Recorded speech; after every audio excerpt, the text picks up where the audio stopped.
Petrol diesel के दामों में एक बार फिर इजाफा हुआ है। दिल्ली में पेट्रोल की कीमत में 2 रुपए 61 पैसे जबकि डीजल की कीमत में 2 रुपए 71 पैसे की बढ़ोतरी हुई है। अब दिल्ली में पेट्रोल 102 रुपए 12 पैसे प्रति लीटर जबकि डीजल 95 रुपए 20 पैसे प्रति लीटर हो गया है। देश भर में पेट्रोल और डीजल की बढ़ती कीमतों ने आम आदमी की जेब पर सीधा असर डालना शुरू कर दिया है। 10 दिनों में चौथी बार बढ़े ईंधन के दाम को कहीं लोग मजबूरी बता रहे हैं तो कहीं सरकार से राहत की मांग कर रहे हैं।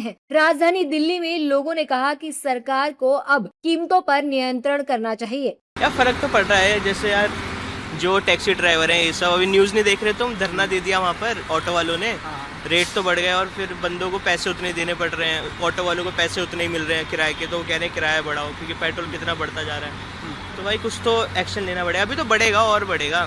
मैंने तो खुद अभी देखा है कि 102 हो गया, अब बढ़ तो रही है, अब क्या करें, या तो कमाओ ज़्यादा क्योंकि गवर्नमेंट तो कुछ करने से रही। सर तो बहुत असर पड़ रहा है, जो असर तो पड़ेगा ही। अब जितना बढ़ाते थे इससे ज़्यादा ही जा रहा है। और ये एक्सपेक्टेड है कि और बढ़ेगा क्योंकि अभी तक बढ़ता ही आ रहा है, क्योंकि लग रहा है कि बढ़ता ही रहेगा। तो कंट्रोल होना जरूरी है। कंट्रोल होना बहुत ज़रूरी है, वरना तो दिक्कत ही रहेंगी आगे। सैलरी कंट्रोल होना चाहिए, कुछ हम पे ही कंट्रोल करना पड़ेगा, कुछ सरकार को ही कंट्रोल करना पड़ेगा कि कम करे इसको भी।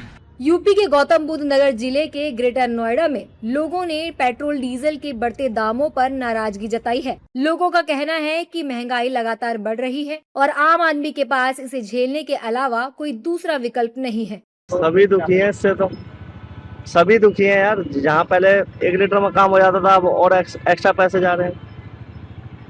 कैसे दिक्कत हो रही है कि बार बार पेट्रोल पे बढ़ता जा रहा है। अब 100 रुपए का डलवा के चला रहे हैं हम। आगे और भी बढ़ता जाएगा पेट्रोल पे, अब क्या करेंगे? जीना है तो करना तो पड़ेगा ही। वाराणसी में भी पेट्रोल डीजल की कीमतों में बढ़ोतरी को लेकर लोगों की मिलीजुली प्रतिक्रियाएं देखने को मिली। कुछ लोगों का कहना है कि देश हित में अगर कीमतें बढ़ रही हैं तो वे इसे सहने को तैयार हैं। वहीं ऑटो चालकों और आम लोगों का कहना है कि लगातार बढ़ती महंगाई से उनकी कमाई और घरेलू बजट दोनों प्रभावित हो रहे हैं। बड़ा है, क्या बताएं इसके बारे में अब हम, क्योंकि ये महामारी की वजह से इससे बर्ताव चल रही है और बट हम लोग की भी परेशानी बढ़ गई है। एलपीजी के लिए भी परेशानी बढ़ गई है, गैस की भी महंगाई बढ़ चुकी है। इस समय हम लोग बहुत ज़्यादा पड़ रहा है इस समय, लेकिन हम लोग क्या करें, मजबूरी है हम लोग का भरवाना। रोज हम लोग चलने वाले हैं रोड पे, तो भरवाना ही पड़ेगा हम लोग को। हम तो यही कर रहे हैं कि हल्का महंगाई थोड़ा डाउन हो जाए, अपना घट जाए। असर पड़ रहा है लेकिन क्या करेंगे, मजबूरी भी है इंडिया का। इंडिया के ऊपर क्या डिपेंड करता है, ऑल ओवर वर्ल्ड में हर जगह रेट बढ़ा हुआ है, तो सबको समझना चाहिए इस चीज़ का।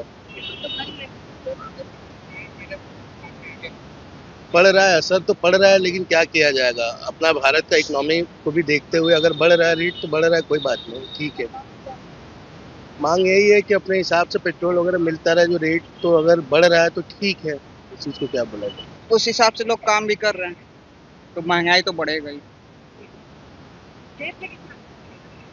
हमें तो नहीं असर पड़ा है, आपको असर पड़ा है? पेट्रोल डीजल की बढ़ती कीमतें सिर्फ वाहनों तक सीमित नहीं रहती हैं, बल्कि इसका असर पूरे बाजार और आम आदमी की जिंदगी पर पड़ता है। ऐसे में लोगों की निगाहें अब सरकार की ओर है कि आखिर महंगाई से राहत कब मिलेगी।